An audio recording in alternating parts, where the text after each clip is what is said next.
Well, I'd like to welcome you all to a very cool morning here at John Marshall. It may not be cool in temperature, but it's certainly cool for all of us who are connected with John Marshall. I'm John Corkery. I'm Dean of the Law School. Thank you so much for attending this kickoff, this groundbreaking ceremony on the biggest building project we have ever entertained. Brevity is the soul of wit, especially on a hot day like today. I'm going to introduce a few speakers, then I'm going to come back and give you some concluding remarks, and at that point we can dive into the cake later. So, to give us further perspective on this wonderful day at John Marshall, I'd like to introduce the president of our Board of Trustees, Leonard Amari. Leonard has had probably more to do with the ability of the law school to construct these new facilities than any other person. So please give a round of applause for Leonard Amari, president of the Board of Trustees. I'm doing something today that I never do, and that's speak extemporaneously. I always write down my remarks. I'm always afraid I'm going to say something stupid, and I probably will. I get a lot of credit for what's going on at the law school, and I can assure you I do not deserve the credit. The credit is deserved by the members of the Board of Trustees who work hard and as a team. We have not had a resolution in the last 2 years that was not unanimous because of the Board of Trustees, and I take full credit for the overwhelming majority of the members of the Board of Trustees. That I'll take credit for. But for the leadership, I've got to look to the members of the Board of Trustees who are outstanding, and I'd like them to stand if they will. Please, the member of the Board of Trustees.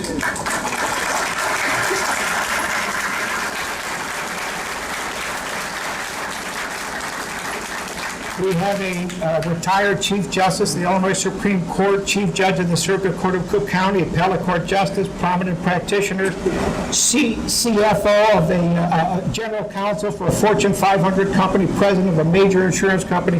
We have a board that's committed to making John Marshall the finest law school in the state. There's an awful lot of good things happening at the law school. I assume when the dean ties up the remarks today, you're going to talk about the wonderful things. The moving from a fourth-tier law school to a third-tier law school. Enrollments are up at John Marshall while they're down across the state, in no small part because of Bill Power, the outstanding dean. Let me go back about 2 years. I received the every 7-year report of the accreditation committee of the American Bar Association, and I've had some experience with the accreditation process. Paula Holderman and I, where's Paula? Paula Holderman and I thought it was 7 years earlier, and she said, no, around 14 years earlier. But she was still a teenager at the time, and we participated in doing I don't know what the word is for every 7 years, so I'll just say the every 7-year report. So I had some experience with it 14 years ago, and when I got the report of the last every 7-year report of the American Bar Association, it was about 60 pages, John. It took me about 3 weeks to read it, and as I'm reading it, every page was even more glowing than the page before. It amazed me, and I was just overwhelmed by how successful the law school had become in the eyes of the American Bar Association. Under the leadership of Dean Corkery and the deans of the law school, can I ask the deans to stand up in case the dean doesn't introduce them? Rory, Bill, Jody.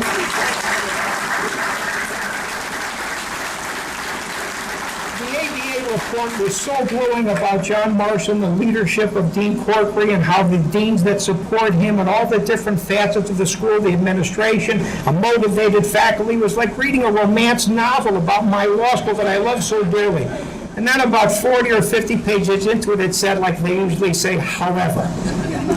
And the however was inappropriate. However, it talked about wires along the walls of the classrooms and how our technology was so far behind the curve and how we really needed a new facility. And because I'm a little bit smart, probably a little bit Sicilian, I appointed a guy by the name of Jordy Peters, the chairman of our building committee, talented, motivated, and a friend of mine since we both run law review in 19th of Harvard. And Jordy took the ball and ran with it some good fortune, some circumstances we didn't anticipate, a motivated board that wasn't afraid to spend more money than perhaps they should, using the old cliche, when do you play with a crooked wheel? When it's the only wheel in town, and we acquired properties that weren't on the radar screen that we hoped would be. And Jordy, based upon his talent and his experience and his dedication and his love for the law school, took us to where we are today. In the short period of time, and I'm going to let Jordy expound on it, we're going to have a brand-new campus for the kids. Fourth-tier law school became a third-tier law school, aiming for a second-tier law school.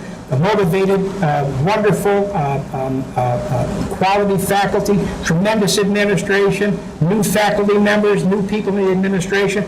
John Marshall is really having a wonderful, wonderful upbeat, and I'm just proud as can be to be the president of the Board of Trustees and to have these wonderful trustees to work with. Thank you. And I'd like to introduce Jordy Peters. Thank you, Leonard, and good morning, everyone. I'd like to just start by seconding a couple of things that Lynn said. It's been my pleasure to serve as the chair of the Board of Trustees Building Committee, which is the committee on the board responsible for the campus. But everything that you see here and the things that you're going to see going forward are the work of many people, certainly not any single-handed effort on my part. And so I'd like to second what Lynn said about the great Board of Trustees that we have, the fact that everybody is pulling together, everybody's pitching in. We also have a tremendous array of professionals who are helping us out, architects, our contractors, our project manager and owner's rep, our facilities managers from MD Real Estate, who are, let's see, over there, and many others. So this truly is a group effort on behalf of the law school. I'd like to also correct one other thing that Lynn said, and that is that actually, as some of you know, we are now a first-tier law school, because as some of you know, the school's criteria have come up at the same time that U.S. News and World Report changed the way that they report them. So we have gone from the fourth tier to the first tier, and I think that I can say with assurance that pretty soon we're going to have a first-tier campus to go along with our first-tier status.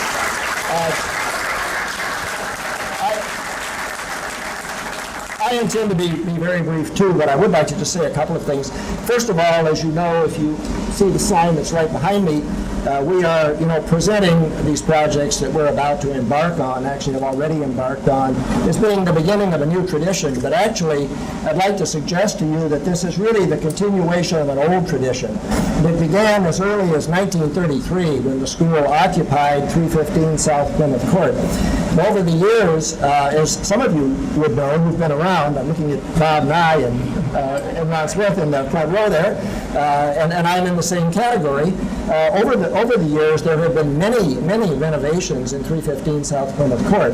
And then after that, the school purchased the little annex building. We could have a show of hands. Who remembers the annex, which was located at where the CBA building is now, at 321 South Plymouth? The annex building, which I have fond memories of, because that's where the law review office was. The law review shared space on the second floor with some rats and a bunch of old folding chairs and stuff that was piled up in the corner. But that was a building that the school also renovated essentially for its short-term space needs. And then, of course, more recently in this building that we're in on the upper floors, as all of you associated with the school will know, there's been extensive construction work. And so really the theme over the years, which I think is very consistent with the school's mission, the school's history, the school's position in the community, has been to make investments in these fine old buildings, bring them up to standards, bring them up to what was needed to address the school's needs at the time, and to make an investment in the community, as well as providing a fine campus for our students. So we are really continuing a tradition that began 80 or so years ago. Just quickly, in terms of what's planned, most of you have already heard the highlights on it. In the space where we are now, there is going to be, right exactly where we're sitting, a new student commons and lounge, food service amenities over in this direction. The bookstore would be kind of behind us over here.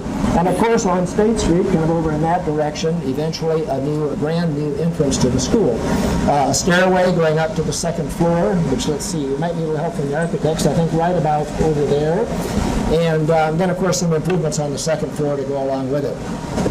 And then there's an event that was not anticipated that Leonard mentioned, but we took advantage of, and that is that after many, many years of trying, we finally had an opportunity to purchase 19 West Jackson, the Dollar Days, the famous Dollar Days building, right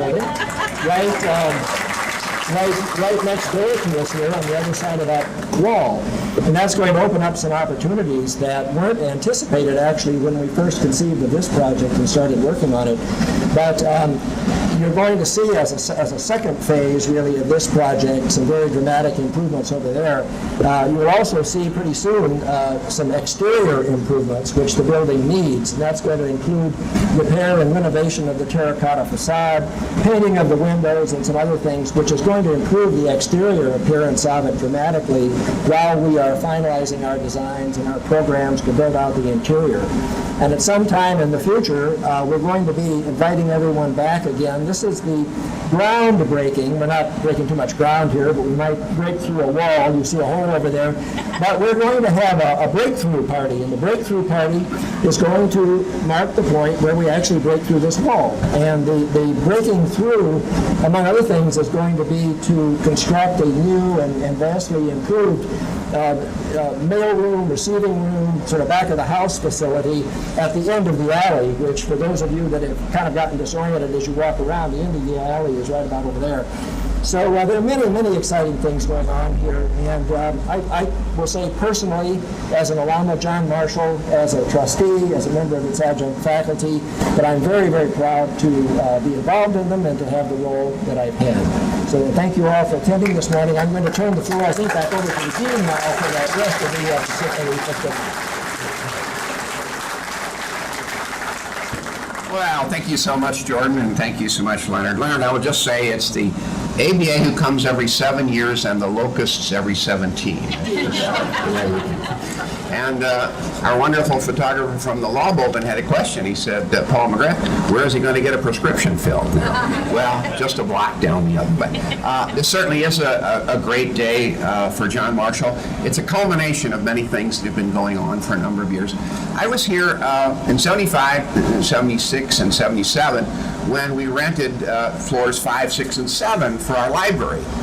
And everything went fine except one day somebody looked up and noticed, gee, our lease had expired. But it had a happy ending because shortly thereafter we bought the whole building, and then Walgreens moved in, and they had been a wonderful tenant for a number of years. We always build on what has gone before us. And I know somewhere up there in our Alumni Association in the sky, we have a number of people who are looking down and smiling on us. Louis Bureau, who was our longtime president of the Board of Trustees. Al Gallo, who was the immediate preceding president of the board from Leonard. Helen Thatcher, longtime associate dean, and Fred Herzog. Also with us today still is Dean Johnston and also Dean Leonard Schrager. So we always build on the work that has gone before us, and I'm very happy to build on, to try and fill the big footsteps of those who have gone before. This is a process that will continue. This building and what we're able to do now is a tribute to the stewardship of our Board of Trustees and husbanding our resources. It's a tribute to the faculty and staff and everyone who has worked so hard to get us where we are today. The building is also evidence of our commitment to law school and to education and to our neighborhood here on State Street. So this is just a beginning, and I think you're going to see many, many wonderful things happening from now on.